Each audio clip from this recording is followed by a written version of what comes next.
এই সরকারের সবচেয়ে বড় স্ক্যাম স্কুল সার্ভিস কমিশনের স্ক্যাম।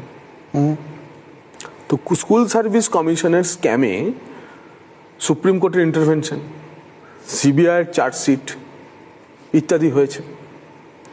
সেই স্কুল সার্ভিস কমিশনে এখনো পর্যন্ত কয়েকজন কর্মী রয়েছেন যাদের সিবিআই চার্জশিট দিয়ে দিয়েছে।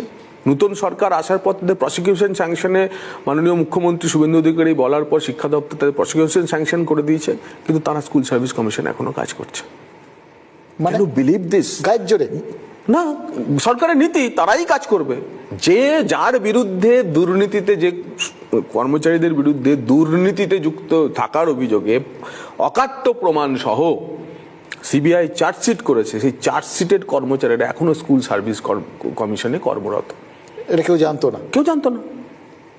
আমাদের গোচরে আজকে এসেছে, আমরা অ্যাকশন নেওয়ার কথা বলেছি। এইভাবেই সরকারটা চলেছে। আপনি বলুন, কাণ্ডজ্ঞান সম্পন্ন মানুষ আজকে এই খবরটা জানার পর, যারা এর পরে যে ফ্রেশ এসএসসি বলে যাকে বলছে, স্কুল সার্ভিস কমিশন বা টেট হয়েছে বলে যে পরীক্ষাটি হয়েছে, যারা দিয়েছে, আজকে আমার মুখ থেকে কথা শোনার পর তাদের বিশ্বাসে একটু চিড় ধরবে না? ওরাই তো আছে, আর কি নতুন হবে, আবার তো সে একই হবে।